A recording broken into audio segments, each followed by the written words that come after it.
Welcome, fight fans, to the Fighters Boys Kick-Ass Podcast. Your Fight Talk Authority. Not to mention the most entertaining and talked about podcast with your kick-ass host, Richard Ortiz. You mad? Come at me, bro. And his loyal kick-ass co-host, Senor Cole Escovedo. Streaming live and worldwide. Coming to you all the way live from a little place somewhere in Cali. The Fighters Boys Kick-Ass Podcast. Fresno, California. We're live here in Mad Production Studios. I'm your host, Richard Ortiz of the Fighter's Voice Kick-Ass Podcast. Right next to me, I got my co-host with the most, the UFC veteran himself, the Apache Kid, Mr. Cole Escovedo. What's happening, Cole? What's up, amigo? Man, you're really letting that mustache grow out. It's looking good. Yeah, man. I was going for it as like a joke, just to do it. Like, I've never done that. Let me try that. No, all that's missing is that like, top hat and that pinstripe. That's what I'm suit, telling you, man. man. So I just kind of go hung cut with some it. hair or something. That's what I'm saying. I need a haircut. That's for damn sure. I need a haircut. Well, yeah, shoot, I do. That's why I'm hiding it behind a hat. I'm just gonna shave it. I think everybody needs a haircut, man. You know what? I'm excited about our show tonight, man. I mean, with us, we got a worldwide trainer, not only trainer in the professionals, but in the amateurs, the USA national team.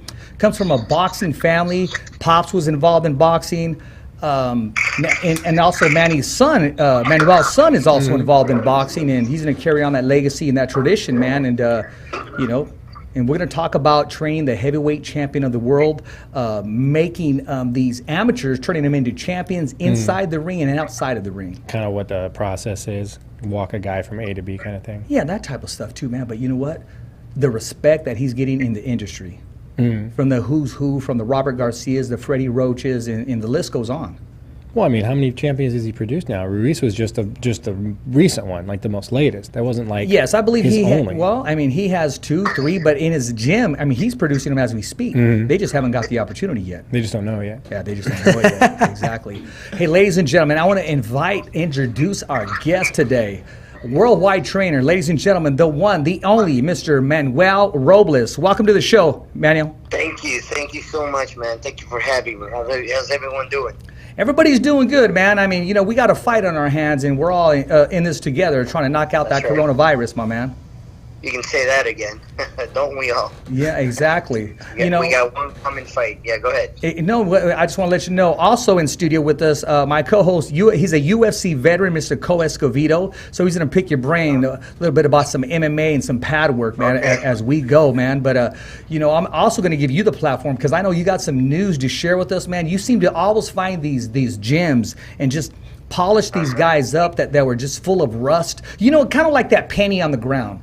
When you see a shiny penny, everybody stops to pick it up. But when you see that penny that's been stepped on before, it's kind of dirty. It just needs some polishing. It needs to get the rust out. You seem to grab those pennies, man, and turn these guys into champions where they want to put them on their penny loafers, man.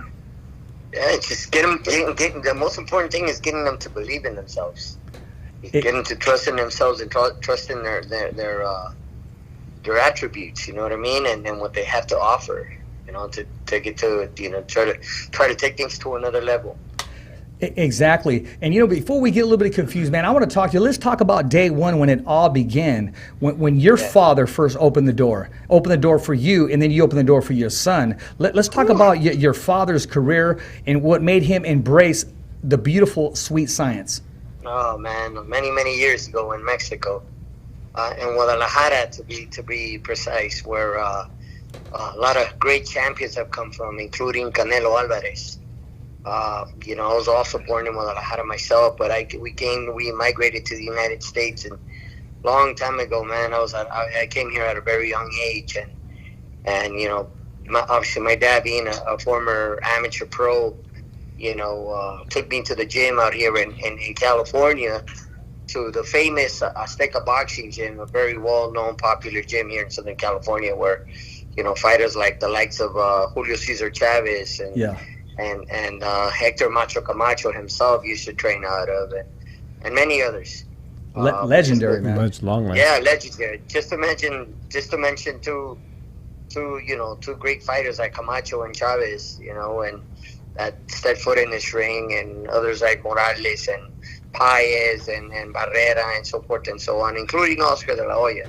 A lot of famous boxers came through this gym. Yeah. And it's in the city of Bell, California. And you know, that's where I began as an amateur, and that's when my dad took me to the gym for the first time, and I fell in love with the sport from day one. How old were you when you first put the gloves on? Ooh, back in man, I'm not gonna. I'll tell you when this happened. Back in 1980, a long time ago, brother. You know, I've been doing this for you know, For a minute. most of my life. So back in 40 years ago, I set foot in the gym for the first time, and you know, again, like I said, I fell in love with the sport, and I never looked back. There you go. And it all started with your dad. I mean, your dad had that passion, and he passed that passion on to you. And I'm gonna let you finish telling the story, and you passed that passion on the way down to your son, That's right. Robles the third. That's right, man. You know, my son also became a boxer, and you know, I knew he was going to be a boxer even before he was born. You know, the moment I found out I was going to be a dad, and I was having a boy. Yeah, actually, I had twins. I had a boy and a girl. Oh wow! I knew that, and I also took my daughter to the gym, but you know, it wasn't for her. It wasn't for her. But you know, my son, I just knew that he was destined to be a boxer. You know, from day one, I just felt it in my bones. You know what I mean? My son's gonna be a boxer, and he was a good boxer himself. He won a lot of national tournaments, you know, silver gloves and junior Olympics and so forth and so on. And he did very well as an amateur national pal, and eventually he became a pro, and he's doing great as a pro. You know, he's 18-1, fought for the world title, something I was never myself or my dad were ever able to you know, to accomplish, you know, or at least to get to that level. Exactly. So I'm proud to say that my son, you know, became an NABF champ with the WBC, and you know, top rated fighter in the world, and got a shot at the world title. Unfortunately, he came up short, but he fought a hell of a fight. I'm proud of my son. I love him for first for being my son, and obviously for being able to accomplish all that he's been able to accomplish in this beautiful sport of boxing. And yeah, you know, now it's my son, Manny Robles the third. Yeah, and he's passing it down. I mean, can you imagine years ago, Cole, when his child was born, and the father, he just knew that he was going to fight. He knew he was going to become a boxer. And then to get that title shot, there's fighters, decorated fighters, they never get that opportunity, Cole. So listening to that, man, what's going through your mind, man? Well, the first thing I was going to ask is, what was it that you saw that made you think, you know, what was it? Was he moving around? Was he like doing good footwork? What was it that caught you that saw that you're like, dude, this kid could do something in boxing? Man, my son was born in the gym, brother. Oh, well, there you go. Hey, if I was born in a gym too, I guess. So, you know what I'm saying? Like I said, ever since he was in his mom's womb, I knew he was going to be a boxer. Just always was spending time in there, absorbing it, just Yeah. kind of through osmosis. You know, I like that. So when I was in the gym, I mean, I just knew for a fact that, you know, I would bring him to the gym before he could walk. You know, I was already my dad's assistant coach, working with countless boxers and, you know, former world champions and whatnot at the time. And I just knew, knew that he was destined to box. Well, the passion's in the family, Cole. I mean, it's in that DNA, it's in that pedigree, and you know, you always want what's best for you through your son, and for a son to get the opportunity, and still being young enough to get another opportunity, man, and just be right in the middle smack of his career. Right. Manuel, what's the difference from, you know, when you train other fighters to giving advice to your son when he enters the ring? Well, no, I mean, when you're passionate about what you do, and as passionate as I am with the sport, and as much as my boxers are my kids, so I don't treat them any differently, especially when we're in the gym, you know what I mean? Except my son isn't my son anymore once we set foot in the gym. Same thing with my boxers, you know, I respect them, I care for them like a father does, but when it's time to go to work, it's time to go to work, and I need to be hard. I'm hard on them, and I'm on their ass, and you know, I mean, if you care, you know, that's what you do when you care. You know, you gotta stay on top of them. You know, you gotta let them know that you care, and it's tough love, man. You know what I mean? Accountability. Exactly, and that's that honesty too, Cole. Because at the end of the day, you're here to protect your fighter, whether it's your son or not. Yeah, your goal is their success as a fighter at that point when they're in the gym. It's not, can I make him successful, her successful in life. It's just, my job is to make you the best boxer, fighter you can be. That's it. Everything else is irrelevant. I don't care if you're super good at math. I don't care if you're super good at science. I don't care if you could drive a NASCAR. Here, this is our only job. And that's where he's got a real good control on that atmosphere. And that's one of the key things to being a good coach, is having control of the atmosphere of the gym. If you got dudes screwing around and fucking off, there's time for play and stuff like that. I get it. But when is this fight training time? This is serious time. Exactly. You've got control of the atmosphere. And that's what you see a lot of coaches don't have that. They just kind of run a class, and it's just kind of like you've got a leader of the other fighters kind of in there, kind of helping you run it and stuff. But when you control the atmosphere, you have absolute say over what's happening for their training that day. Exactly. Manuel, listen to that. I'm sure you agree. I want to ask you this. Besides your father, what fighter or trainer out there motivated you, pushed you to that next level when you were competing? Oh, man, I've been around so many. I've been around so many coaches. I've met so many coaches out there, great people. I tell you, obviously my dad to begin with. Yes. But besides my dad, I would have to tell you people like Rudy Hernandez, someone I look up to, and I appreciate. He's one of the best. I consider him one of the best coaches in boxing, and he's a great cut man. Works at the UFC, as you all know. Rudy Hernandez, hell of a cut man and great coach, great friend, mentor, teacher. And Chuck Borak, I don't know if any of you know who Chuck Borak was, but he was another great coach, great teacher, great cut man, famous cut man. Worked with the likes of Muhammad Ali and Oscar de la Hoya, Chavez. Worked with over 100 professional, 100 world champions. And so he passed away years ago, and he's just someone that I grew up. I grew up. I didn't grow up with him, but obviously, me being around him and watching him work alongside my dad. I mean, I learned so much from Chuck as well. Like I said, Rudy and Nacho Beristain, another good friend. Amilcar Brusa, another Hall of Famer. Amilcar Brusa, great people, man. Just great coaches. And even now, I have a great relationship with Robert Garcia. I look up to him, and I admire for him for everything that he's done in the sport. And Joel Diaz, Abel Sanchez, Freddie Roach. These are all my friends, colleagues, and we all have our own boxers, of course, and our own stables. But I believe I just believe I have a great relationship with them, a great friendly relationship. And whenever I see them, I show my respects, and obviously my knowing that we're friends, that means a lot to me. You know what I mean? It's competitive when it's fight time. Sometimes I gotta fight. Sometimes my guys have to fight, end up fighting their guys, but at the end of the day, at the end of the night, man, we all get along just fine. There's no problems. There's no beef ever. It's a job. At least not on my end, and I feel the same way about them. And it's just great, I mean, with the sport of boxing, it's a family, man. We're really tight. It's a small circle, so I try to get along with everyone. And Andre Rozier from New York, and Gary Stark out of New York, another great friend. Oh, man, it just doesn't stop, brother. It doesn't stop. Brother, you're right in the middle of iron sharpens iron, man. You're right in the middle of the knife cabinet, man. I mean, you're in there with the goods. With the best, man. And I respect that from them, you know what I mean? And like I said, I have nothing but respect for them, and I admire their work and the fighters that they work with, and like I'm in Southern California, I go to the Wild Card Gym with Freddie.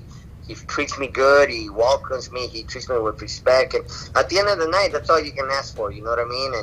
And to be respected and to get along with everyone, and understand that it's a sport, and that's all it is. At the end of the night, I've been there. When sometimes we win, and fortunately, most of the time we do, and sometimes we don't. But at the end of the night, it's just a sport. You know what I mean?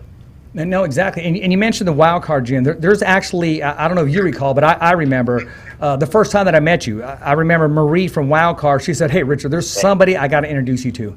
And you brought your group of fighters in there, and you guys were getting ready to do some sparring. So I met you briefly, and we exchanged numbers that day. And I remember you were busy, and I kind of gave you your space.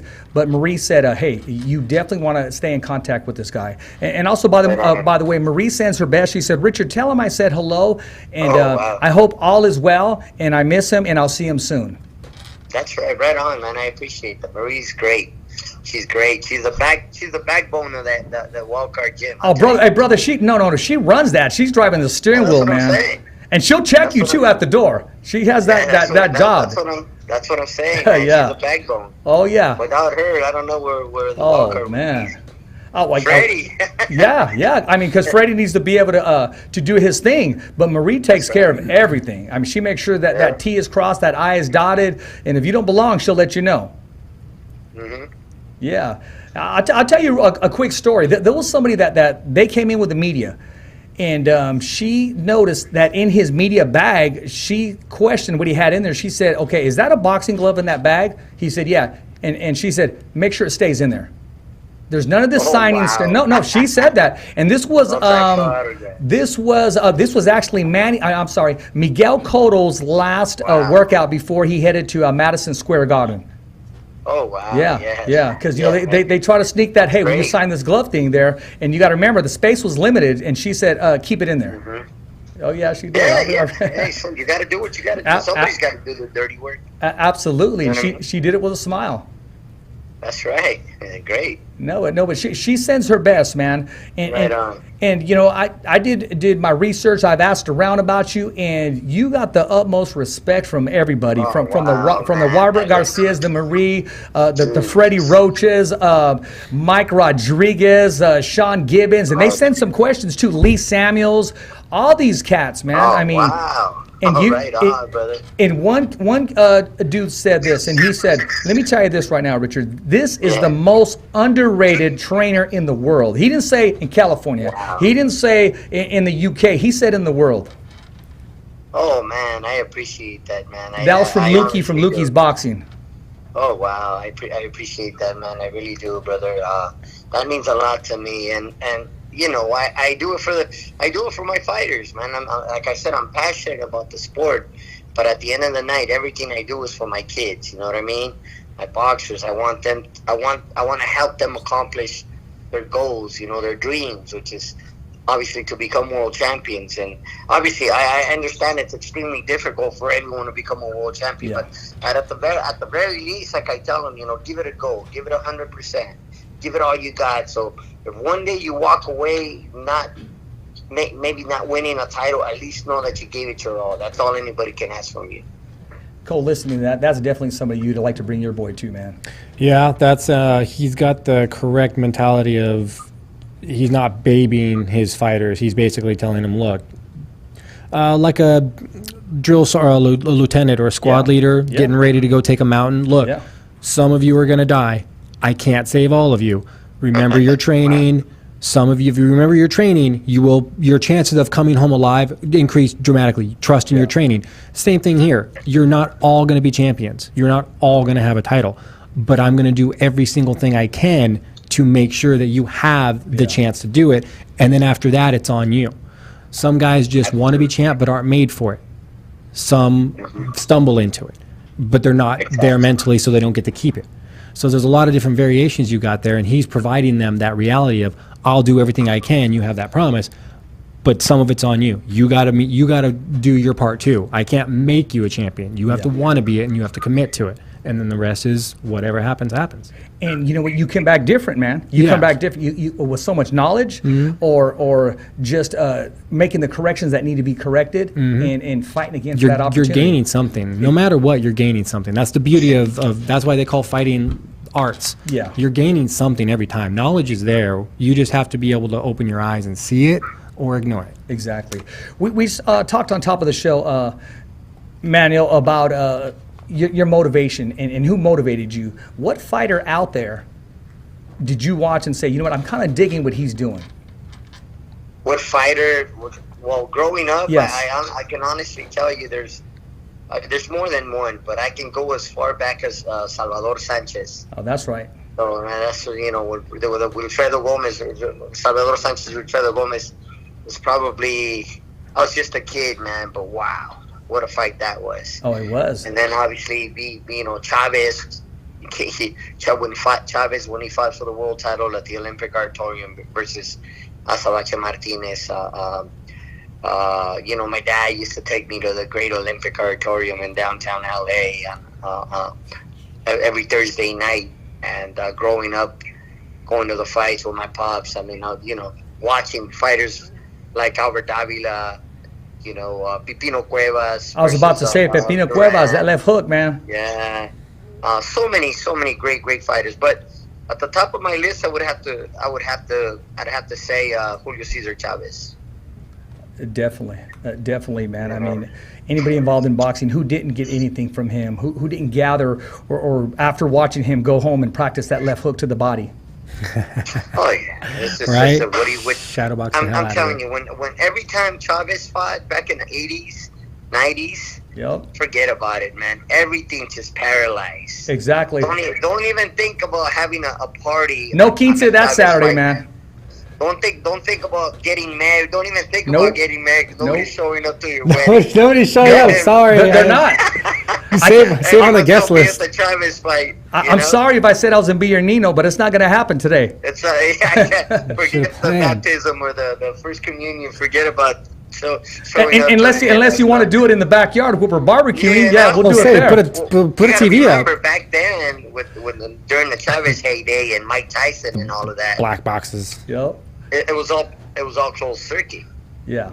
You That's know right. what I mean? So it's not like today where you can watch every fight from home. You'd have to be there, or watch a fight at a bar or at somebody that it's just hard to watch fights on TV back then. You know what I mean? Yeah. It's extremely difficult. So it was all closed circuit, so it made it difficult for people to watch these huge fights, to watch a Chavez fight. So you would all have to congregate in one place.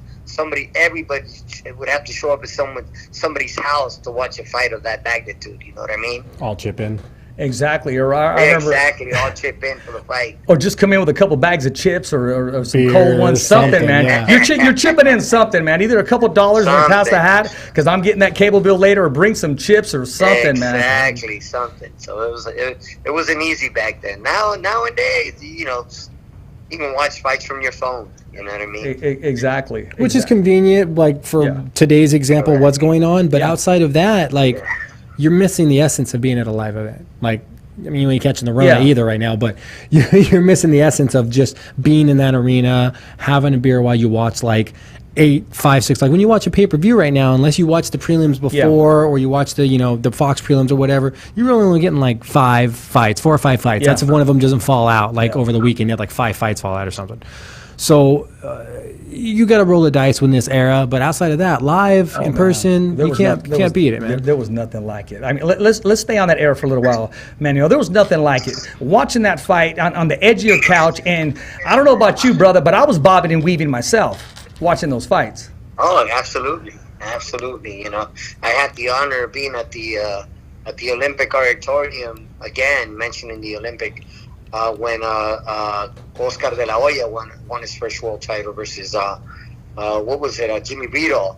Yes. At 130 pounds. Yes. So and then obviously places like the Great Olympic. The Great Western Forum. Yes. These are two places. These are two important venues in the history of boxing. Exactly. Particularly here in Southern California. Exactly. I remember I was concerned about the Ruales fight, and I figured, hey, Oscar better get him out of there early because Ruales turns it on all bloody, puffed up in the second half of the fight, and he pulls it from you, and Oscar put the lid on that. Man, that was them fast hands and power, and I remember that. Let's talk about that real quick. I want to give right now on the Fighter's Voice. I want to give Oscar his due. Correct me if I'm wrong. Because of Oscar De La Hoya, you now have female fans like crazy. The females would not show up to fights. They were maybe arm candy. They wouldn't watch the fights. They were maybe there on business. But because of Oscar, Pretty Boy, you had the dresses, you had the makeup, and now they continue to all show up, man. He was Right, no, you're right. Pretty Boy. You're Like that absolutely was. right about that. Now it's Sold fighters it. like Canelo, fighters like Ryan Garcia. Females are tuning in, and I think it's important for boxing. I think it's good for boxing. You know what I mean? Fighters like, remember I mentioned Hector Macho Camacho. The fighter everyone loved to hate. Yeah, exactly. Had an iron chin though. Had a great chin. Yep, and had a big mouth, but he, He talked it and walked it though. He exactly. You know what I mean? He went up in that ring, and he always put on the show. He did, and you know what? A lot of people forget. At 140 pounds, 135s, he was a knockout artist. He had hands. He was putting people down until he moved up, and he didn't want to trade with Julio. But I mean, who did at that time? He was a showman. Yeah, he was exactly. A showman. Exactly. We need fighters like that. We need characters like that in boxing. You know what I mean? Open the door for the Naseem Hameds, for the Matamata Payas, and for all the showmen. Absolutely. Man, I could just stay on this topic all day, but we got so much to cover. I mean, these questions are coming in. I want to say this right here. This comment is from Sean Gibbons. He says, tell him that he is doing a wonderful job, doing a great job. You did a wonderful, and you are doing a wonderful job with Manny Jr., his fighting career. And he said, you know what, keep grinding, ignore the negativity and the jealousy, and you're going to go very far in your boxing career. That's coming from Sean Gibbons. Thank you so much. Thank you to Sean, man. He's great. I've known Sean for Viva Sean, man. years now. Class act. One of the best managers in boxing, man. This guy working with Manny Pacquiao now. Yeah. Yeah. Hey, look at him. Wow, that's awesome. Yeah, he's the president of Manny Pacquiao Promotions. I mean, he shows up to every event with that little monito and stuff. He even got that little mask on him, Woody. Yeah, Woody. Shows up with Woody everywhere he goes. Let me tell you a quick story. I saw Sean at the bar, man. This is a true story. And, Sean was taking care of business, and he brought that little mono with him, right? It's sitting there on the chair, and all of a sudden, I guess that little monito got tired and got up and ordered a beer, man. I tripped out. I memean, I saw it for myself. That was after my 7th beer, man. I did see that. It's not right. Yeah, I know what you mean. Yeah, no, he takes them wherever he goes, man. Mm-hmm. He really does. No, class act too, man. And yes, he does. He had nothing but positive things to say about you. Right on, man. Thank you so much for that. Thank you to Sean. And here's some questions coming in from the Hall of Famer himself, Top Rank Boxing's Mr. Lee Samuel. Oh wow, Lee. He said, how is he adapting, even though it's very tough to deal with this coronavirus, for training? How are you adapting your training methods during this coronavirus period? I think we've learned to adapt now. It's been several months now, so we've all learned to find a way to get things done. You know what I mean? Obviously, being safe and wearing a mask. Us coaches at the gym, wearing a mask and maintaining this proper distance, and not have everyone come in at the same time. That's also important. Separate the times for my boxers. For my pros especially, and then also the sparring, and try to work with the same guys. You know what I mean? Yeah, and exactly. At least the guys Yeah, right? And make sure they all get tested. Absolutely. For everyone's safety. That's Absolutely. pretty much. That's the way it's been, and just being cautious, and obviously, wearing a mask, washing our hands, and that type of stuff. Disinfecting the gym from time to time is also important. Keeping it clean, all of that important. And, right? Like you said, we're all in this together. So we're doing the best to make sure that everyone goes home safely. Yeah, keeping that protocol. He also said, how many fighters are you training right now? And I love this one. He said, which one of his fighters excites him the most? Oh, man, I don't know. I have a few. I'm working obviously with my pros and also with my amateurs. So I love working with my amateur fighters, man. I love working with these kids and developing them. I got a couple kids that I'm about to, in the future, go ahead and turn them pro, and just watching them grow, watching their growth, and it makes me happy. It makes me happy that they're convinced about what they want. That they're excited, you know, you know what, they're doing it for nothing. Yeah. You know, you stop and you think about it. These kids show up to the gym every day. They work hard. They're disciplined. They want to learn. They want to be champions. And yet, at the end of the day, they're not getting paid. No. You know what I mean? They're doing it for the passion, for the love of it. You know, once you become pro, it becomes a little different now. Obviously, you got to have the passion for the sport, but you know, you're getting a paycheck at the end of the night. You know, at the end of the fight, these kids are not. So they're genuine. You know, exactly. Genuine love for the sport. Exactly. You know, so I love that. And then obviously my pros, I got Terrell Boucher right now, 2012 Olympian. You know, getting ready for a big fight versus Erickson Lubin, and that's a big fight. You know, it's a barn burner, man. It's a title eliminator, so you know I'm excited about that. You know, see, boxing has title eliminators. About this fight and getting them ready. Yeah. There should be a thing like in boxing, like title elimination fights are like a thing. Like you win that, and then everybody as a collective goes, okay. There's no you get the next title shot. You're not just granted the title. You're saying you're fighting for that opportunity. Exactly. Both of you want the title. Who wants it more? You got to fight each other to fight the champ. It's just as big, you know. I believe it's just as big as fighting absolutely. for a world title. But you know, see, MMA doesn't have that. It doesn't utilize that. It's like, oh, we'll have the interim title. Get the fuck out of here, interim title. Just fucking call it a title contender match, and then great, you win. What do you win? A belt? No, you win the next shot. You're guaranteed the next shot. Everybody saw it. No politics. No what's good for entertainment. None of that shit. You won the title shot. Exactly. You know what, Manuel? I'm going to let you go toe-to-toe right now with Escovedo, because I believe on your podcast you talked about that on all these different belts and on all these titles, man. I mean, these WBA, WBC, the ring, the IBF, the WBO. Okay, I recognize them, but now you have the offsprings, the branches, and the different belts, man. I mean, what's the meaning of it today as opposed to yesterday? I'm gonna let you share that comment with Escovedo. Manuel, what's your take on the meaning of the bout today as it was yesterday? Gotcha. Yes, gotcha. Sorry about that. No problem. Well, yesterday, yesterday back in the heyday, there was only one major world title, which was the WBA. That's where it all began. That's where it all got started, with the WBA. And there's a lot of fighters. Back then, there's a lot of fighters. A lot of fighters now, thousands and thousands of fighters that obviously fight to someday get an opportunity to dispute a world title. But a lot of these fighters never get that opportunity because there's so much competition. There's so many great fighters out there. Everybody's got to wait in line to get a shot at a title. Market's flooded. You know what I mean? Yeah. So when you only have the WBA back in the day, when did you ever get that shot? You know what I mean? Yeah. Politics. And you got to understand, fighters fight what?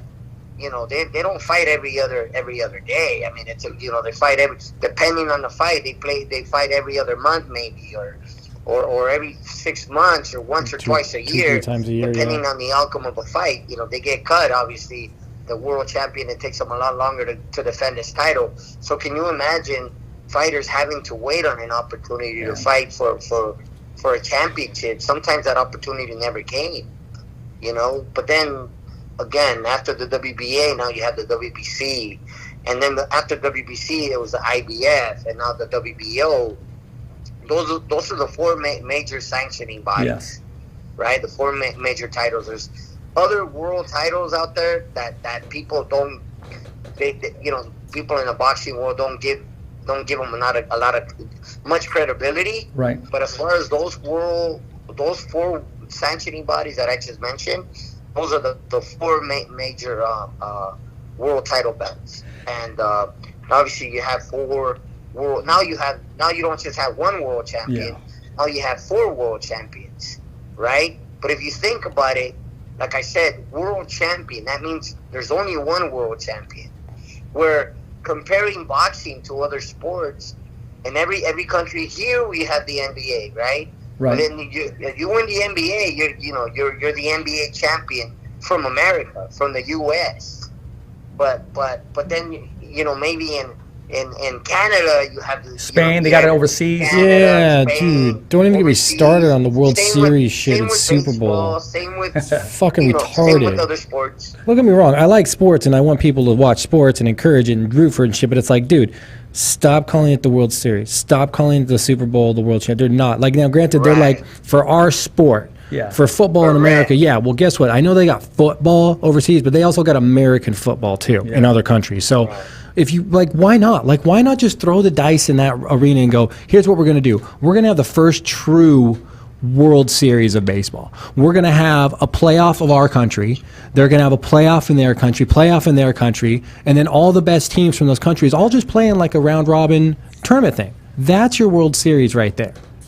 Same thing with football. Same thing with soccer. Soccer, they'll play other countries. Well, and yeah, stuff. well, Manuel, you know as well as I do, the closest thing we have that is to World Cup. But that's not even true anymore because USA, we go get guys from Mexico, from Nigeria, from Spain, Right, from France. We right. go recruiting. You know, if we Right, stuck to right. our guns, then we would find out, okay, who's truly the citizen, how long have they been here, but then who's to say who is and who's not. So, Yeah, that's where it gets Yeah. muddled. You know what I mean? Yeah. You want a true team from Nigeria. You want a true team from Botswana. You want a true team from France. You want a true team from Italy. American. That's like. But here's the thing: you get countries where they're very, culturally based countries. Yeah. Like you go to Italy, you have Italians. That's just Yeah. where your majority of your sports players come from. They're Italians. You go to America though, it's such a fucking cauldron of mixed, races, ethnicities, that it's just, you can't really just have like an American team and say, oh, those are the Yeah. Americans. It's like, well, Yeah. you're going to have somebody that might have lived here for 10 years. They weren't really even born here, but they've been playing baseball for us for the last 9 years. Like, it gets murky. So that's Yeah, it where does. you're going to run into some red tape. But there should be the World Series thing. I'm with him. I'm with Manuel. Just like, I fucking can't stand it. It's like, you're not the World Series of baseball. They play baseball in Japan. Don't sit there and Yeah. try and say, oh, motherfucker, they play baseball Yeah. in Japan. Yeah. They got the LA Dragons. They got all that shit. And over they play there. at a high level, too. They man. do. Very competitive high level. And that's because now, Manuel, it was very few and none. I mean, we get any fighters from overseas, from the UK. We didn't even take these guys serious. Right. Now, these European fighters, correct. man, these guys are cardio freaks. These guys are monsters. They got that tenacity. They got that willingness to actually, wanting to put their life in the ring and leave it there. Well, it's a lot more global now. It's become Yeah. globalized, boxing has. Back in the day, you didn't have as many boxers, again, as you do now, especially, like I said, at an international level. Market You had flooded. fighters coming out of Eastern Europe, Western Europe, Asia, everywhere. Fight Kazakhstan. Yeah. Did you ever hear of a fighter come out of Kazakhstan and now you have Triple G? Exactly. They didn't, Right. and a lot of people, Manuel, they passed on him. Right, correct. Yeah, correct. they passed Oh, on yeah, him, yeah, and yeah. Kovalov, Right. too. They passed on him, too. But let me tell you something, though. I've been to Kazakhstan on a couple of occasions. Boxing is the biggest sport there is in Kazakhstan. It isn't soccer. It isn't any other sport. Boxing is their number one sport. Like Cuba. So they live and breathe boxing, bro. That's wonderful. So this is what they and I like I said, I experienced it and I've seen it with my own eyes where kids, instead of carrying a freaking soccer ball, they're carrying their gloves around their neck. You know what I mean? Yeah. That's how passionate they are about the sport of boxing. So there's more than, I'm sure they got a lot of Triple G's out there. They I'm just sure gotta be they do.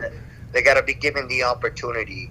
They're just But little again, G's right now. Uzbekistan now, fighters like from the Eastern Bloc, like I said, Kazakhstan, and obviously the Ukraine now with Lomachenko and Russia and so forth and so on. There's a lot of it's. So now, do you understand why the importance of having these belts? Because if we don't have these belts, a lot of these fighters will never get an opportunity to fight for a world title. There'd be one long ass line. Well, now, okay. Exactly. Okay, so exactly. here's where I can jump into a debate about it. So at some point, like MMA has the same thing. You've got the UFC, you've got Bellator, you've got Combate. one. Yeah, I mean, I wouldn't. Sorry, Mike. I wouldn't put Combate on the same level as Bellator and UFC just Correct, yet. correct. It's getting there. It's definitely not a farm level show. I think that they just don't have the capital yet, and they just haven't had the following long enough yet. But it's a recognized promotion. It's definitely a recognized promotion. But and then you've got all your feeder shows below it. So MMA's got the same thing. They've got champions, world champions in these multiple organizations. There's no one thing. I mean, back in the day, you get guys like Faber would just go from group to group to group to group, just fucking collecting belts. Now, that's how you did it back then. But now, I can understand having multiple organizations that are lower level, but at some point, it starts to become like participation trophy almost, because it's like, oh, so you haven't gotten to this level yet, but at the same time, you can't get the attention to get there.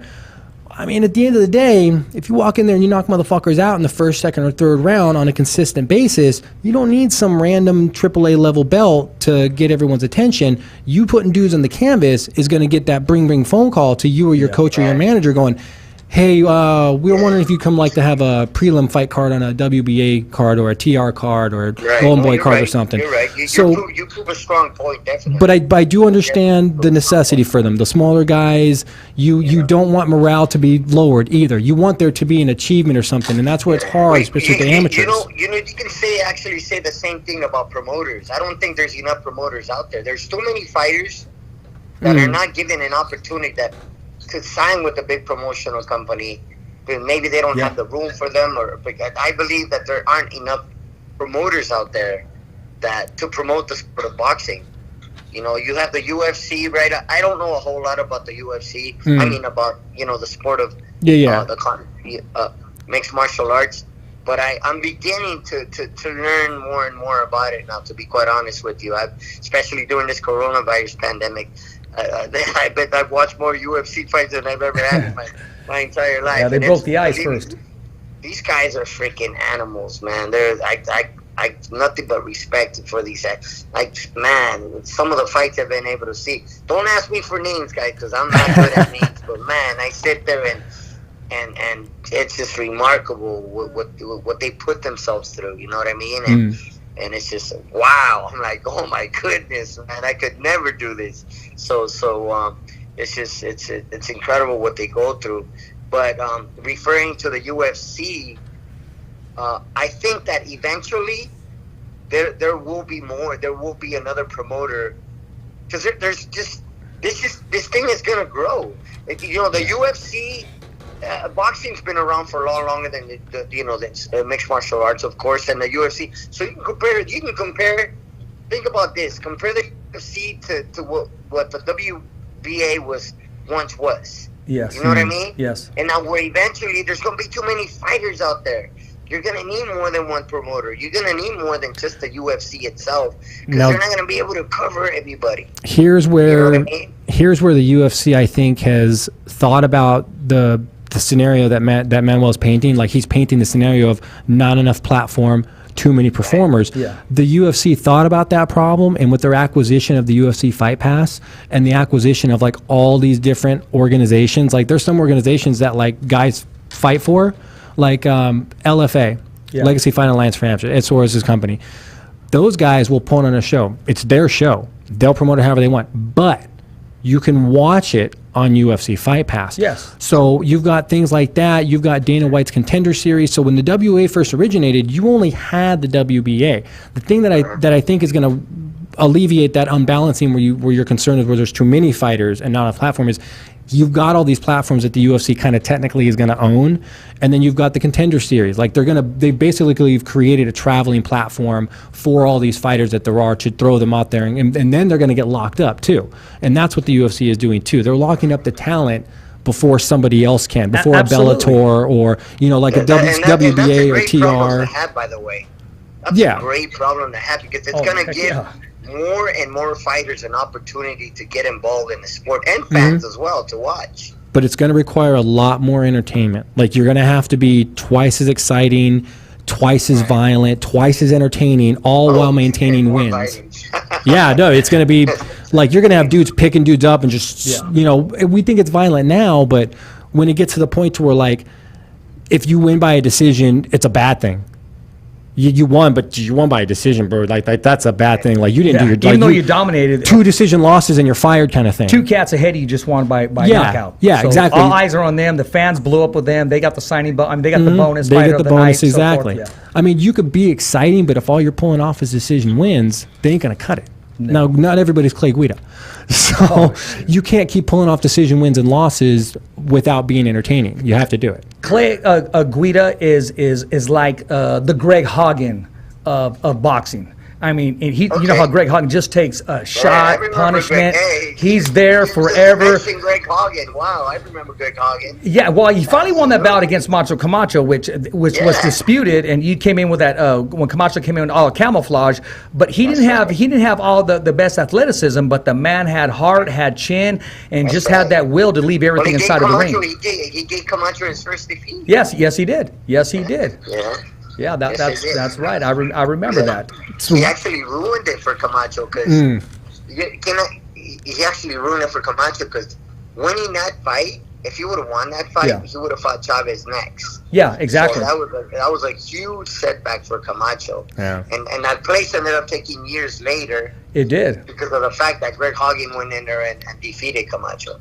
Well, I mean, Don King made sure he had some paperwork on that too, so he had to make sure that happened. Not only that, but it made Greg Hagen some money because eventually he got the rematch with Camacho, and also remember that he fought Julio Cesar Chavez at Azteca Stadium, where he broke the record for attendance. I think he was about 110,000 people that showed up for that event in Mexico City. That's not going to happen again. I don't think that'll ever happen again. No. Not like Chavez. And I remember those interviews. I remember Greg Hagen when Julio was getting upset. He goes, "Take it easy." And that was the joke that kept going everywhere. And he's the one who made the reference actually to Tijuana taxi drivers. Remember that? He said, well, look at his record. He fought nothing but Tijuana taxi drivers. And Julio was so upset. He said, go home, make love to your wife, do what you got to do, pay all your bills, get in the best shape of your life, because I'm not going to stop until you stop breathing. And he actually carried it. If you remember that fight, he did. He carried him and punished him. He punished him and he carried him for a lot longer teetered him maybe than along. he should have because he did. But hey, he gave everyone a show that night. He did. And also remember, the promoter was Don King, and only in America. You know, one thing you got to say about Don King, man, is he always put up great. Yes, he did. Great shows. Yes, you know, he did. He's the last promoter I can think of that would have 3 or 4 world titles on the same night. You know what I mean? Crooked as shit, but brother, he did more of that. He put on one of the best cards ever. It was called the Rematch. You had Ricardo Lopez on there. You had Jesse James Leija, Azuma Nelson. You had gosh, I want to go on. Yes, Mark. No, not Mark Breland. Gosh, what's my guy? The Hawk. Julian Jackson, you had him. He was on there. You had Simon Brown, Terry Norris, Julio Cesar Chavez, Maldrick Taylor. The best fighter. Oh yes, he did. He had them all on there, man. Had them all, man. Man, you don't get me, man. Don't get me going, man. Oh man, I'm telling you, we'd be here all night. Oh man, I love this stuff. This stuff is like, I mean, they don't make them like this anymore. But one thing I do want to add, let's also add Greg Hagen again. He had some paydays because remember the trilogy with Vinny Pazienda. Oh yeah, Vinny.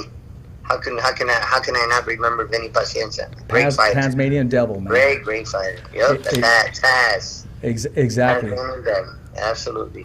Hey, man, I got to ask you this real quick. I got to get to some of these questions. This is a deep question. Give this one some thought. Yeah. This is coming in from Mike Rodriguez, who is the cut man to Manny Pacquiao. Yeah, Mike, my buddy, my friend, Mike. Yeah, war tape, baby. Yeah, oh, there he is all day. And, okay, he's listening right now. Mike, I've been waiting, my man. Size extra large, and I really don't promote other shirts. I really don't because when I get them, I give them away. Isn't that right, Cole? But I love that one, World Tape, man. War Tape. Yep, I got mine. They've been around. Oh, you got yours too, and you know what? It's soft cotton too. Yeah, I got mine. I got a couple of them actually. Oh, well, there you go, man. I'm gonna give them my address. They've been around for a minute. I was using them back when I was still fighting. Like War Tape brand, they've been around for a minute. Well, I'm gonna make sure mine gets you one too. I think Faber man. had like an exclusive deal with them for a while. They were like his official hand wrap, and then I think the UFC like partnered with them or bought rights or something to like, because the UFC started having like a branded wrap after that for taping and stuff. It was like the official UFC tape fight, and I was like, that looks really a lot like fucking War Tape. Like, did they do something? That's what I figured. They tweaked it a little bit. Something. They got away with it. Something. Mike's asking you this. It's a deep question. He says, how gratifying is it for you to involve your son in what you're doing? I mean, for him, you know, his son's also involved as a cut man. Yeah, and for you, what your father passed on down to you, and for you to pass it down to your son, and knowing that legacy is going to be a great legacy and continue to grow on, so forth and so forth and so forth. There's going to be grandkids involved, and it's going to continue to grow. He said, right now, how gratifying is it for you? It's very gratifying. I mean, I first of all, I tell my son, you know, I love him all the time, you know what I mean? And how proud I am of myself for all of his accomplishments and everything. I got every single trophy he's ever won. That's right. Every medal, every belt, everything, you know, that he's ever won. So, I always tell him, you know, how much I love him, and no matter what, you know, and at the end of the night, you know, he gets to come home to his family, and that's what's more important in life than that, right? Family. So it's very gratifying. But will he be a coach? Will he end up being a coach like myself? I don't know. That's entirely up to him. You know, I, for one, still plan to be around this game for a little while. I love what I do. You know what they say, when you love what you do, you never got to work a day in your life. That's right. Yeah, I was about to quote that. Yes. You know, I owe so much to the sport. I've been able to travel the world, meet a lot of interesting people, seen a lot of interesting places. And it's just awesome. It's incredible. So and it going back to my dad. I mean, I remember when my dad used to travel, and I sit around at home waiting for my dad to come back from his trips and to sit down with my pops and ask him how it all went. And, you know, him coming back from Argentina, from Korea, from Italy, or many other places that he was able to visit. And I would sit back and ask, hey, Dad, so how was your trip? So what was it like? What was this place like? You know, especially back then, there's no social media. There was nothing, you know? So you just have to sit and wait for Dad to come back home and maybe show you some pictures. Yeah, Polaroids. Like the Polaroids back then, you know what I mean? Yeah. But it was interesting. I loved it, you know, and now it's me, and hopefully it'll be my son someday, but that's his choice. But like I said, but as far as right now, you know, we're enjoying it, man. We get along great. You know, we have great father-son relationship, and you know, I mean, when I have 2 granddaughters now. I don't have any grandkids, but when I do, you know, maybe I'll take them to the gym. I might even take my granddaughters to the gym if you know, my kids allow me to. Hey, there you go. Hey, they got to be able to defend themselves and lay some hands, man. Yeah, that's right. You know, exactly. Women boxing nowadays, it's really taking off, and I'm happy to see that. We got some young ladies in the gym that are killers too, man, and hopefully they get an opportunity as well to maybe someday, you know, continue the sport of boxing, and you know, continue represent the USA national team, or you know, become pros. And you know, as long as they follow their goals, they follow their dreams. Like I said, like I mentioned to you guys in the beginning, I think that's important. Let's talk about that right now. There's a certain somebody that you were cornering just recently in Top Rank. First of all, I want to ask you, what was it like being inside of that bubble and just knowing that you got a star on your hands? Yeah, Michaela Mayer, obviously, all credit goes to Coach Al Mitchell. That's Michaela's coach, you know, head coach, and I'm always there for Coach Al. That's another mentor, teacher. You mentioned coaches a little while ago. That's another person I looked up to is and Al Mitchell. You know, he head coach of the USA national team, I believe, in 3 different Olympic games. That's incredible, man. Yes. And you know, he had a burden for us as a professional boxer, and so many others that he's that he's talked to me about. He's told me so many different stories, and all credit goes to Al with Michaela and her success. Unfortunately for this fight, Coach Al caught the coronavirus, so he wasn't able to travel. And shout out to Coach Al. I hope he's feeling a lot better now. Yes. And he called me and asked me to take his place, man. And I'm like, wow, man, it was an honor for me to do that, for Coach Al and obviously for Michaela. And I'm glad everything worked out. I'm glad, she put on the performance that she did. One hell of a performance. I mean, to headline a top-ranked event. Absolutely, but again, it would be foolish of me to sit there and try to take any credit for her success. Yeah. Again, Coach Al deserves all the credit, but fortunately for me, I was able to work the corner, work the fight, and touching bases with Coach Al and talking about what they worked on and talking about the opponent. So I was ready for it, and I've been doing this for a little while. So things went well. She listened. She did everything that she was asked to do, and this was supposed to be her toughest test. Yes. The toughest opponent, man, and she passed it with flying colors. Well, yeah, she did, because she's the athlete, and she's going to go on to bigger and better fights. And I will say this, Coach Al knew who to call. Just know he has everybody on the Rolodex, brother, and he called you. Trust me when he says that, yes. Man. He's a character, man. Coach Al, I love Coach Al. Got a lot of stories, man. That's one person you guys should, call sometime, man. He'll keep you on the phone for an entire day, all night, man. I'll tell you. Got a lot of great stories. Hey, I'll absorb it like a freaking sponge, man. Trust me, I will. I got to ask you this, and everybody that I spoke to, they used the word humble. And tonight you have been so humble. Cole Escovedo, we've talked this whole entire time. Not one time did he mention the world champions under his grasp. And I want to know this, and I'm going to ask the $1 million question, because you've had several world champions. How gratifying was shocking the world, being part of Andy Ruiz, who actually broke the news here on the Fighter's Voice, and then later on we had to make adjustments because Eddie Hearn didn't want it released yet. Meeting the president of Mexico, shocking the world, where Andy Ruiz said, he said it on the show, I am in the best shape of my life, and I owe it all to Manuel Robles. Oh, wow, yeah. We made history together. We're no longer working together. Apparently he's now working with Eddie Reynoso. I wish him nothing but the best, but you can't erase what we did. You can't erase history. So that, my friend, no one will ever take away from me. Him being the first heavyweight Mexican American heavyweight champion of the world, and me being his coach. I mean, that you can have a second, you can have a third, but we'll always be number one. You know what I mean? And that's very special to me. It's very gratifying. It's humbling, and that's something I'll never forget. And I'll always be grateful to Andy for giving me the opportunity to make history with him, be able to work alongside and do what we did, man. It's just incredible. I got to ask you this, man, because I've been watching these videos, man. Hey, man, how hard does Andy really hit? Fucking hits hard, bro. Excuse my French, but he's got pop. He can, and I got to sit there and take his punches, bro. It's not easy. I was watching your head kind of jolt. It was like those, and don't get offended here, like those crash dummies, man, on that commercial. I mean, you were getting. I thought I was going to see you in the corner with the neck brace on after that. It's just something that you as a coach you get used to. You work your way around it, and it's just it comes with experience. You can't just sit there and take a body shot, even if you're wearing a shield.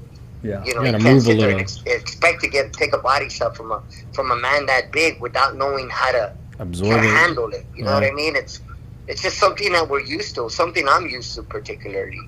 He's not my first heavyweight, but definitely he's a special one because he became a world champion. Exactly, and I'm going to leave it with this last question here, and then we're going to move on. This question is coming from Frank Alamon, boxing coach here in Fresno, California. He said, ask Manuel, in his opinion, will Andy Ruiz ever win a major title again? It's up to Andy. I've been asked this question before. It's entirely up to Andy. It's entirely up to Andy. Look, what we did when we defeated Joshua the first time, that wasn't love, brother. We worked our asses off for that fight. He came in ready. Yes. And mind you, let me go back to April 20th of last year. he fought Dimitrenko on April the 20th. Yeah. So he had a 2-month camp, right? Yep. He had a 2-month camp. He had a tune-up fight. You want to call it a tune-up fight? A tune-up fight on Fox, right? Right, correct. Yep. That was his comeback fight after relatively long layoff. Yes. And did great with Dimitrenko. And a week later, we get the call to fight Joshua. So he pretty much only took a week off, and he was ready. So went back to the gym and trained for another month. And when he fought Joshua the first time, he was ready. He was. Just think about it. A 3-month camp with a tune-up fight in between, and then we get the big fight. Unfortunately, what happened after the fight wasn't good. No. He took 3 months off. Made a lot of new friends. A lot of new people in his life, and that they were a distraction, and they didn't help. And he lost track. He lost focus. Deteriorative He'll circle. tell you himself. He lost focus. He lost the sight. He was a world champion, and I don't know what it was. I think he mentioned he wasn't motivated. But how could you not be motivated? You're a world champion. What more motivation can you ask for? Than that. And not just we talk about belts. He didn't have 1 belt, 2 belts. He had 3 of the 4 major belts in boxing. I mean, shoot, man. I don't know. I don't know what happened. Jeez, I don't know. I ask myself sometimes. I'm nodding my head right now like, shit, what happened? But I don't know. I don't know, man. I can't tell you. You know what? It's funny because you mentioned that. And us here at the Fighter's Voice, honestly, we feel like we're a part of that because we had him on the show right before he was going to fight, on that Fox fight. And before he even won that fight, we're already talking about, hey, if you win, Anthony Joshua's looking for an opponent. And he goes, well, let me take care of business first, and then I'll come back on the show and so forth. He took care of business. He came on a week and a half afterwards and said, hey, man, they've been making contact with me. It's almost official. Came back on the show, made it official, actually called when he was in New York. So we feel like we're a part of that victory too, man, and we share it with him. But being what it said, he said, I'm in the best shape of my life, and I owe it all to Manuel Robles. So he did say that. That's recorded. It's on the record, man. And you are a part of history. And Cole, we talk about that all the time. Mm-hmm. It's one of the few stories we have as far as fighters doing that, being on the show, and then fucking luck would have it. Next thing you know, they're doing something. You know what I mean? And being victorious, man. Hey, listen, let's talk real quick before I release you. You made a statement today on Twitter, and I'm going to let you say the name. One of your former fighters, he'll be the same if he goes back to his original style. Let's talk about that briefly. Did I mention that? Yeah, today on Twitter, Top Ranked Fighter. Okay, I got it. Yeah, I retweeted it, my man. You're talking about, Oscar Valdez. Yes, sir. There you go. I'll let you say it. Yeah. No, that's cool. Yeah. Look, man, I love Oscar. That's probably the proudest moment in my boxing career as a coach. That had to be it when he became a world champion. That's just that we went through a lot together. Someone I have a lot of love for, someone I have nothing but the utmost respect for, and I just feel that it's a tough sport, man. But he's fighting a style that does not pertain to him. You know what I mean? They're trying to do things with Oscar that don't go with Oscar. You can't train everybody the same way. It's like asking Mike Tyson to jab. Fighters are different. You just gotta.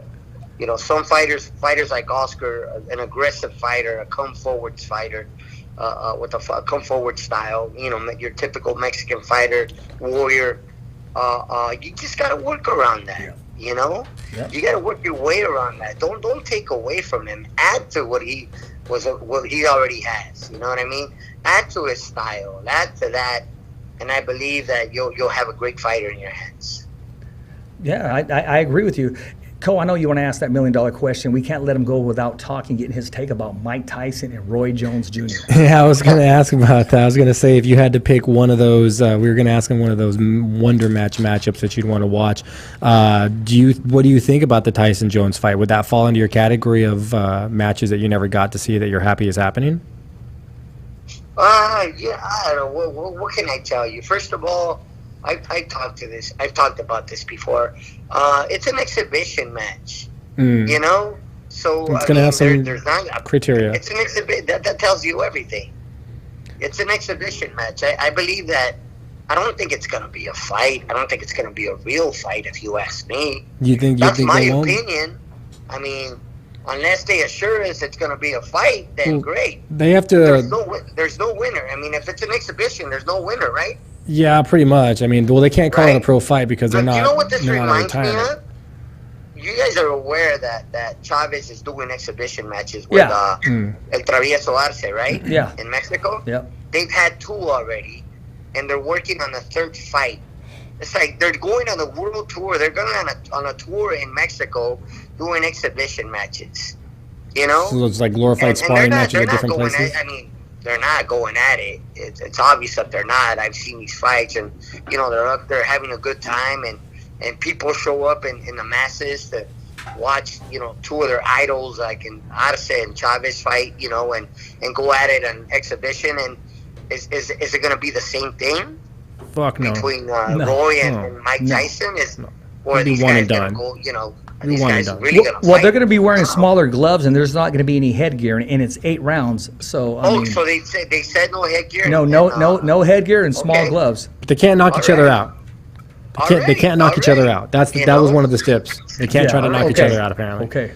I think it would be one and done, though. I don't think we're going to get quite the barn burner. I don't think we're going to get that. Because I just don't think if this one's not a good fight, unless this is like some spectacular exhibition match where they both look phenomenal and it's hair thin clothes, then maybe, another one. But I don't see them doing it again. I think everybody would well, we want to see someone else. That was cool, but what are you going to do past that?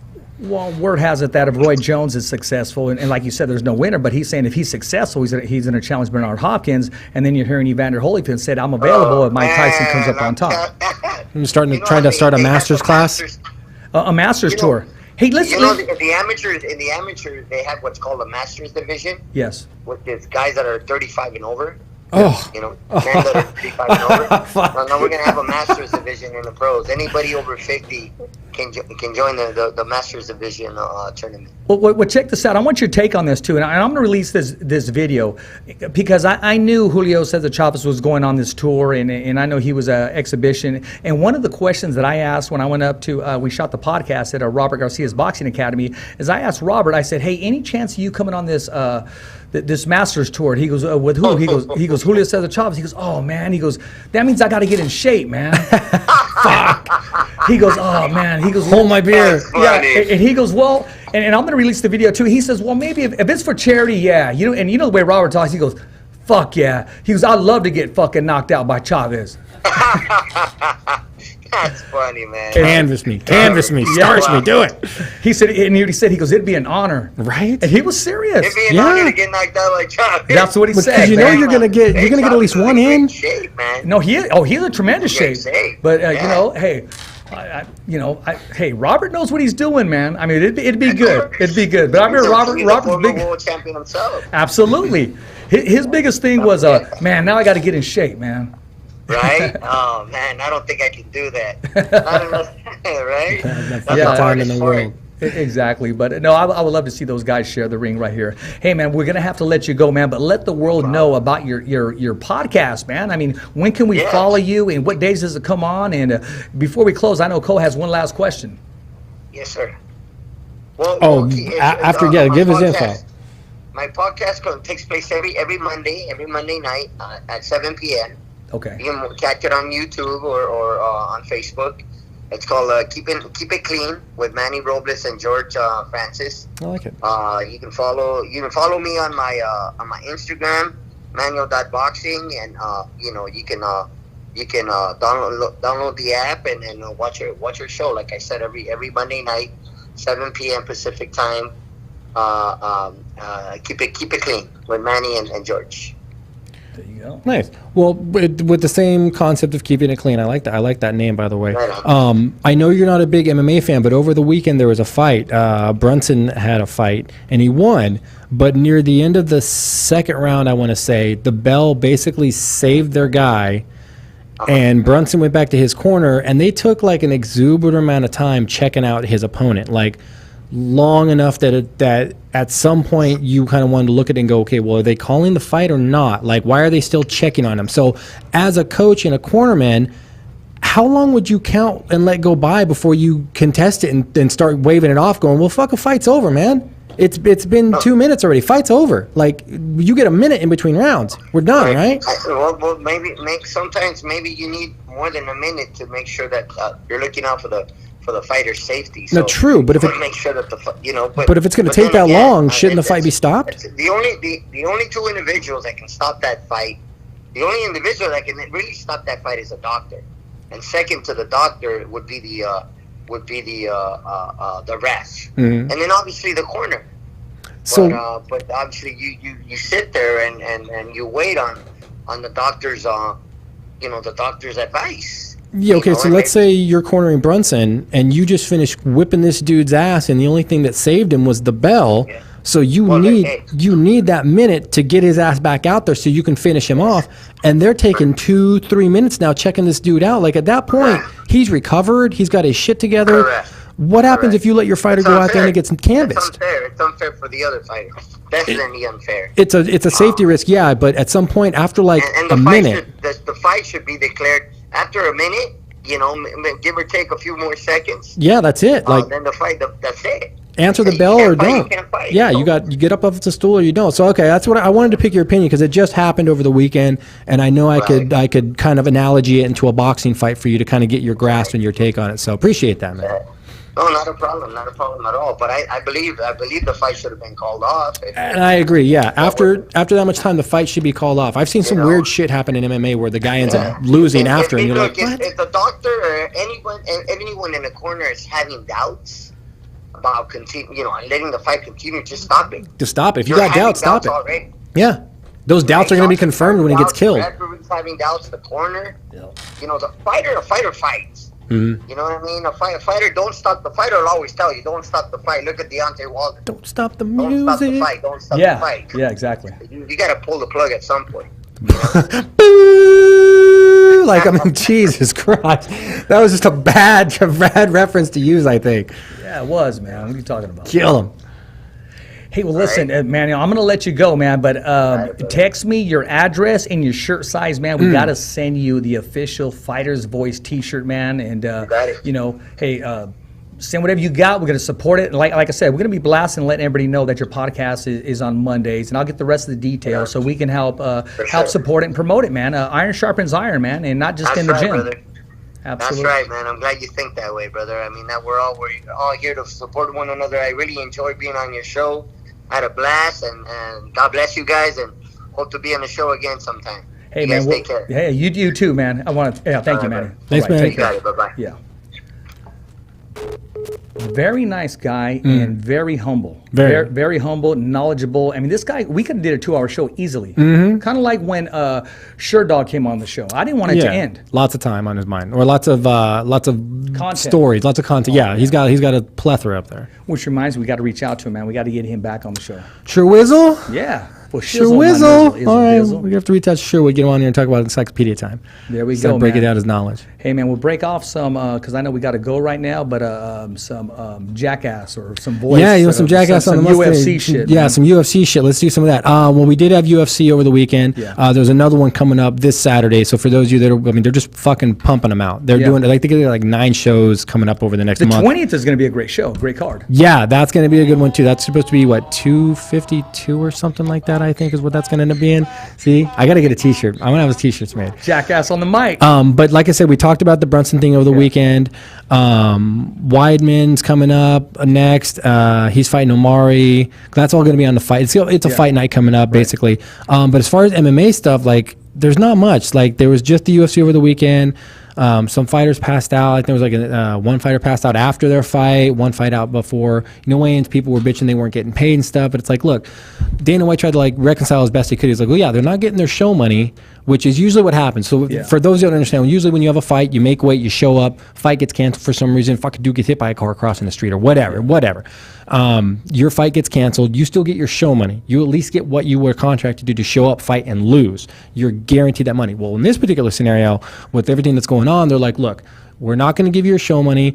They probably compensated them for like maybe a couple weeks of training camp, pay their staff, pay their managers, pay their trainers, shit like that, get some bills paid kind of money. Like, hey, here's like a couple grand. But we're going to get you on next week's card. That's the trade-off. So what a lot of people don't really understand is they're not getting their show money, but a lot of these guys, they're turning them around real fast. They're like, look, you're fighting next week. You're fighting in 2 weeks. You're going to be fighting in 10 days. Like, they're trying to get them back in right away to get them, more money, because now they have more chance to make more money because all they got to do is show up and make weight and fight and lose, and they get show money at that point. So they're giving them an opportunity to make more money on top of it, especially the dude Hannon or whatever is fighting next week. Yeah. That dude's going to have money in his pocket that day, and then he's going to get paid next week when he shows up to fight next week. So it's not hurting. It's not the greatest scenario, especially when fighters understand how hungry you are when you're fighting paycheck to paycheck kind of shit. But they're being compensated. They're not being just told, oh, whatever. Like, they had a kind of a contingency plan on this. They're like, look, we've got room right now. Hey, you got fighters staying at home without a fight date. Exactly. So, when the phone rings, but you got the UFC fight night going on. Oh, The Rock, the weirdest thing I fucking heard, it's not even MMA. The Rock helped buy XFL. Yeah. First off, why? Why the fuck would you spend $15 million on a dying fucking brand? Him and Dana White. No, it was some entertainment group that he partners with, and they do shit like this. But I mean, they obviously, don't get me wrong, at the end of the day, they spent $15 million because they saw potential. They saw something. They want to do something different. Listen, man, when you're rolling in dollars sometimes, see, Mayweather sleeps in it. He'll get bored and sleep in the money. So The Rock, he's just buying, football teams. But remember who he's buying it from. Remember, motherfuckers, he's buying it from McMahon. He's buying it from Vince McMahon. That's the guy that ended up buying XFL, and they were running with it, I think, was Vince McMahon. Well, he's probably giving him that instead of money that he owes him. He's probably saying, hey, take some of this. I just think it was a fucking dying brand. It didn't have a really big following. It was kind of confusing the fans and viewers. Nobody I didn't know really it was still going, man. And neither did I. Well, that's what I'm saying is I don't think it was. I think it was already kind of teetering. Now's not the time to be buying football teams or any professional team where you don't have a crowd. It is if you have a plan for it. And I imagine with a guy like The Rock buying it, their plan is going to be very, very, very entertainment, athlete-oriented. Like, we're going to put actors kind of shit in front of the camera, but they're going to be athletes too. But they're going to look really fucking good on camera and talk right. Speaking of entertainment, man, there's this fan, and I know this kid personally. His name is Brett Juarez. He keeps chirping on the fighter's voice, man. I think he wants to spar with you, Cole. Oh, yeah. Good times. He's going, hey, well, Cole kind of looks like this one cat. And he kind of looks like this one dude. This one dude. And I'm waiting for you to get on there and say, dude, who are you talking about, homie? Who do I look like? Yeah, exactly. I'll have to go back and look. To say, tell me face to face what I look like. I'll have to go back and see what it says. I'm just messing with Brett, too. I know him personally, too. But, no, I mean, he's loving the show. He's a supporter of the show. But I think he wants to test you, man. I think he could take you. I think he could take you. Dude, I'm so far from moving in. Probably. I mean, we could play checkers. We play Connect 4. Oh, my gosh. And you know what? You know that you're being successful when you get harassed during the weekend. That's not even harassment, man. No. I'm not talking about that. I don't even want to give this person or things or whatever. Mm-hmm. But when you get harassed. Yeah. You know you're doing something right. Yeah. Yeah. So you are. I'm glad, you have that thing on your phone where you can block them and report them to spam. I like that part. Fuck it. Let them. Don't even bother with them. Like, because here's the thing is if they're continuing to do it, you're continuing to bother them. Like, I was watching Rick and Morty the other day, and they were all boo, and he was like, I don't give a fuck about your boos. I've seen what you cheer for. Your boos mean nothing. Every breath you take without their permission should be a positive in your life. So everything you're doing, who cares if they're mad? Let them. Yeah. That means you're doing it. It's that simple. Absolutely, man. Can't have haterade without haters. Absolutely. Big Al reached out to me. He said, hey, man, let me know when you guys got space. And I said, hey, give us that fight date. Let us know what's coming up, and we'll have you on the show. Yeah, bro. Good. I mean, at the end of the day, like, we love all of our fighters that we have come on. We love all of our fans that come on. At the end of the day, though, remember, there's a long-ass list here. There's a long-ass list, but it's content-driven. Relevancy, media. Fight dates, and what's happening today. Yeah, I mean, I know he's ready, good to go, healthy again, in fight shape. But we have you on the radar, brother. We're just waiting don't for that forget, day. we just need to know when you're fucking people up again. Yeah. Let us know when you're going to get to punch someone. That's what we want to get out there. That's what we want to get that content out there. Yeah, exactly, man. Hey, you got anything else? Just a little personal plug. If you know any, any of you fans that are boxing fans, promoters, things like that, I'm not going to throw anything out there, but I've landed in a position to where if you want to have your logo on a pay-per-view, let me know. There's an opportunity that's going to be presenting itself very, very soon, and you want to put your brand out there. It's one thing to say, hey, let's put your brand on some canvas, some shorts or something. It's going to be out at it. Nothing against the Palace, but it's going to be out like the Palace or Chicken Ranch or whatever, right? That's a great opportunity. But this is going to be way higher fucking level. You want to put your brand in front of millions of people's faces and make sure that it's seen accordingly and correctly and promotedly. Get a hold of us. There's opportunities going to be coming up. That's the only personal plug I can throw out there. Problem, man. But other than that, hit us up, and it's going to be. This is a real thing. This isn't like, oh, I want to put my, buddy's company in it. Well, buddy's company better have some fucking triple zeros behind that first number. That's all I'm saying. Exactly. And it's none of this stuff where, hey, I'm going to put you on the back of the T-shirt. I mean, you're going to be exposed to the masses. To the masses. To the masses. To the masses, and you're investing that someone's going to be kicking a lot of asses. There you go. To the masses with the asses, man. Let's go. There you go. Hey, I'm Rich Ortiz, your host. Escovedo, the coast with the most, the Apache Kid. We'll see you guys next Tuesday and next Wednesday. It's a wrap here in Fresno, California. Thumbs up for Richie. Okay, fight fans, it's not goodbye, but until next week. Remember. It's always voiceography at its finest. So on behalf of Richard Ortiz, Cole Escovedo, the special guests, and all the crew right here at the Kick-Ass Podcast, saying hasta luego, babies. And always, thanks for listening.